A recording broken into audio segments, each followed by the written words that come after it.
दोस्तों अस्सलाम वालेकुम। कैसे हो? उम्मीद करता हूँ ठीक होंगे। तो आप जानकर ये इसके लिए ही आए होंगे मेरे इस चैनल पर।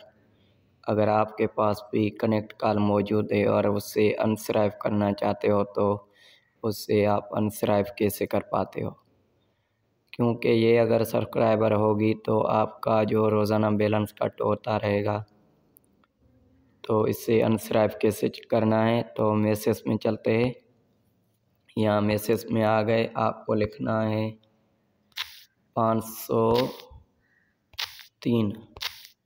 503 लिखने के बाद यहाँ पर आपको बड़े अल्फाजों में अनसब्सक्राइब लिखना है और उसके बाद आपको मैसेज करना है। मैसेज करने के बाद ये जो सर्विस है आपके नंबर से ख़त्म की जाएगी। इस सर्विस की वजह यह है कि आपका बैलेंस कट होता रहेगा। तो मेरे साथ भी ऐसा कुछ हो रहा था, मेरा बैलेंस जो है कट हो जाता था।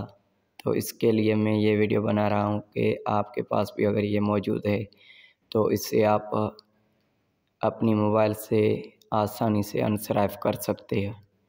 तो उम्मीद करता हूँ कि ये आज की वीडियो आपको पसंद आई होगी, और अगर पसंद आई है तो हमारे चैनल को ज़रूर सब्सक्राइब कर देना और लाइक कर देना। आपकी बड़ी मेहरबानी होगी।